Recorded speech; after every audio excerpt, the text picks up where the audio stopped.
Slovenska demokratska stranka je že v prejšnjem mandatu pripravila kvalitetni ekonomski razvoj tudi za mesto Maribor in njegovo okolico.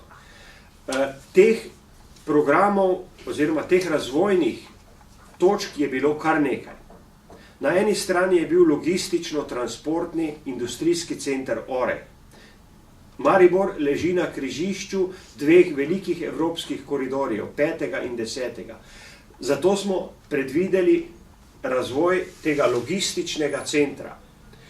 Na drugi strani sta bila dva velika razvojna projekta, ki pa nažalost zaradi apatije oziroma neaktivnosti sedanje vlade nista zaživela v polnem obsegu. To je program Evropske prestolnice kulture, ki bi na področju kulture in predvsem tudi turizma pomenil velik razvojni element za mesto Maribor.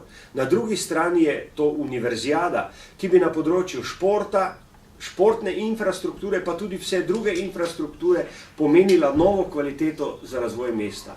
Oba projekta sta zvodenela na nivo dogodkov, ki jim ne sledi razvojna investicijska politika.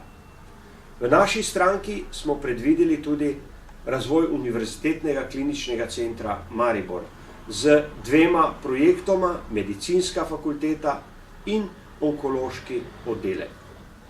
Z velikim veseljem lahko povem, da bo poleg medicinske fakultete zaživel tudi onkološki oddelek. Seveda smo tukaj na začetku investicije in samo kvalitetna finančna podpora strani države, ki jo pa zagotavlja Slovenska demokratska stranka s svojim programom, bo tudi omogočila dokončanje obeh projektov.